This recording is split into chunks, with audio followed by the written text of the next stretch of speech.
Hello दोस्तों, digital live classes में आपका हार्दिक स्वागत है। मैं सरोज कुमार सुमन 12 के हिंदी पाठ्य पुस्तक के पहला पाठ बातचीत का लेक्चर 1 लेके हाजिर हूँ।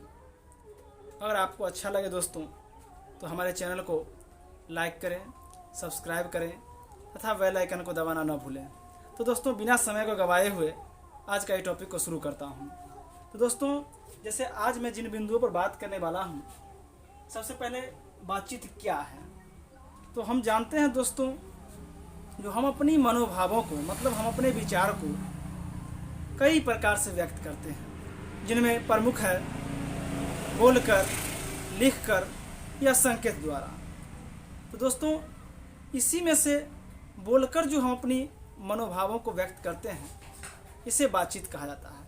और बोली के स्टैंडर्ड फॉर्म को अर्थात बोली के व्यापक रूप को ही बातचीत की श्रेणी में रखा जाता है। तो दोस्तों, आगे देखते हैं बातचीत के प्रकारों का वर्णन करें। नेक्स्ट टॉपिक हमने दिया है और बातचीत कई प्रकार के होते हैं दोस्तों, जिसमें सबसे पहले देखते हैं स्पीच। जब बात करने का ढंग बहुत व्यापक हो जाए, बहुत बड़ा हो जाए दोस्तों, तब उसे हम स्पीच की श्रेणी में रखते हैं। स्पीच अर्थात भाषण। दूसरा देखते हैं घरेलू बातचीत। जब हम घरेलू बातचीत करते हैं, जैसे किसी विशेष मुद्दा पे बात हो रहा हो घर में, तो उस समय जो है इसमें आपको कहे या कोई हंसी इत्यादि का जो है आपको मौका नहीं मिलेगा। अर्थात अगर हंसी का बात भी आता है तो केवल होठों का मुस्कुरा जाना ही घरेलू बातचीत की अंतिम सीमा। दोस्तों, आगे देखते हैं मीटिंग। मीटिंग दो लोगों से स्टार्ट होता है और यह बढ़ते बढ़ते सभा का रूप भी ले सकता है। जो दोस्तों, आगे देखते हैं सभा, इसी का रूप है दो बुढ़ों की बातचीत।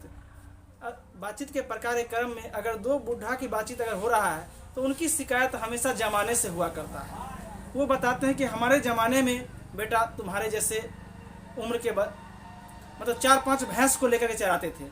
इस तरह का उनका, यानी कि 2G 3G 4G 5G से मतलब नहीं है। उसके जीवन काल में जी का ही मतलब ही नहीं है कुछ, मतलब बहुत पीछे की बात करेंगे। वो जो है जो तुम्हारे इतना कुछ कमा लेता था, अभी तक तुम नालायक हो, पढ़ रहे हो, इस तरह का बात उनके जहन में रहता है। और जमाने से शिकायत रहता है, जो हमारे ज़माने में अंग्रेज का शासन ही अच्छा है, अभी के शासन से अपेक्षा जो है, इस तरह की बातचीत किया करते हैं वो लोग जो हैं।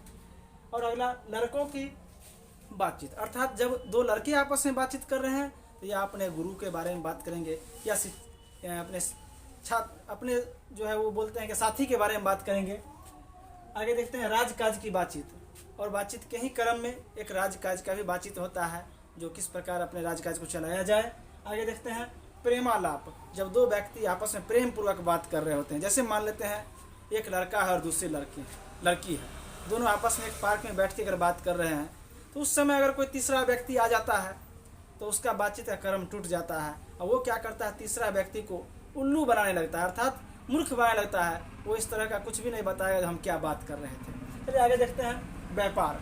अतः दो व्यक्तियों के व्यापार के बारे में बातचीत होता है, अर्थात बड़ी से बड़ी कंपनियां जो है दो लोगों से शुरुआत होती है, बातचीत के जरिए शुरुआत होती है और उसके पीछे हजारों की काफिला चल पड़ती है और आज वो बहुत बड़ा कंपनी के रूप में एस्टेब्लिश है जो है। तो दोस्तों, विवाह के संबंधी भी बातचीत होते हैं। जैसे मान लीजिए एक लड़का वाले की तरफ से, जिसको हम लोग मीडिएटर बोलते हैं, मध्यस्थता करने वाले, अर्थात गांव देहात के भाषा में उसको अगुआ भी कहते हैं हम लोग दोस्तों। तो अगुआ क्या करता है, लड़के वाले की तरफ से भी होते हैं और लड़की वाले की तरफ से भी होते हैं। दोनों, इधर लड़का की विशेषता को बतलाता है, उधर से लड़की की विशेषता को बतलाता है, और अंत में जो दोनों को मेल मिलाप करा देता है और समाज में इस बात को डंका बजा देता है कि अमुक के लड़के की शादी अमुक के लड़की के साथ हो रही है। तो दोस्तों, ये विवाह संबंधी बातचीत हुआ। दोस्तों, इसी क्रम में हम आगे देखते हैं जहां आदमी, बातचीत का क्या महत्व है देखते हैं। जहां लोगों को जीवन जीने के लिए भोजन की, पानी की और चलने फिरने इत्यादि की आवश्यकता होती है, उसी क्रम में जो है जीवन को मज़ेदार बनाने के लिए बातचीत की आवश्यकता होती है। दोस्तों, बातचीत के जरिए जो अपने मन में, चित्त में जमा हुआ मवाद या धुआं, जो भी सुख दुख है, आप एक दूसरे के साथ शेयर करते हैं और उसके बाद चित्त हल्का हो जाता है, अर्थात आपका हृदय हल्का हो जाती है और स्वच्छ हो जाता है। अतः मनुष्य के जीवन में जो है बातचीत बहुत आवश्यक है। बातचीत के संबंध में दो व्यक्ति का नाम आता है जो आपके पाठ्य पुस्तक में है। पहला बेन जॉनसन का नाम आता है, दूसरा एडिसन का नाम आता है। दोस्तों, बेन जॉनसन का मानना था कि बोलने से ही मनुष्य का साक्षात्कार होता है, अर्थात जब लोगों के बारे में बहुत अच्छे से जानकारी लेना हो तो हम उससे 2-4 मिनट 2-4 घंटा उसके साथ बातचीत करेंगे, तब पता चलेगा ये किस प्रकार के व्यक्ति है। अतः दोस्तों, मैं यहाँ पे एक परीक्षा का भी जिक्र करना चाहूँगा जो भारत के टॉप एंड टॉप परीक्षा होता है, जो यूपीएससी का होता है। दोस्तों, आप इसमें देखिएगा जो इसका तीसरा स्टेज जो है वो इंटरव्यू का स्टेज है, और वह इसलिए रखा गया है क्योंकि इसमें आपके गुण दोष इत्यादि का पता लगाया था, आप इस काम को करने लायक हैं कि नहीं है। क्योंकि परीक्षा पास करना एक आम बात है, लेकिन इसका जो इंटरव्यू जब तक पास नहीं करोगे तब तक वह पोस्ट आपको नहीं सौंपा जाएगा। दोस्तों, इसलिए उसमें भी साक्षात्कार का महत्व दिख जाता है, और यह बहुत ही उचित जान पड़ता है कि बोलने से मनुष्य के रूप का भी साक्षात्कार हो जाता है।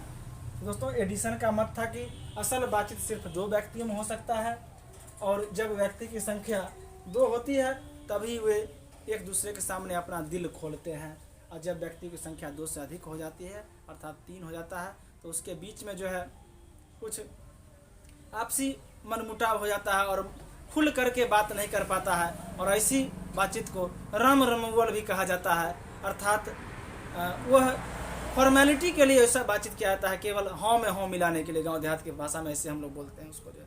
तो दोस्तों, इसका अगला लेक्चर 2 लेकर के मैं आने वाला हूं अगले वीडियो में। तब तक के लिए धन्यवाद।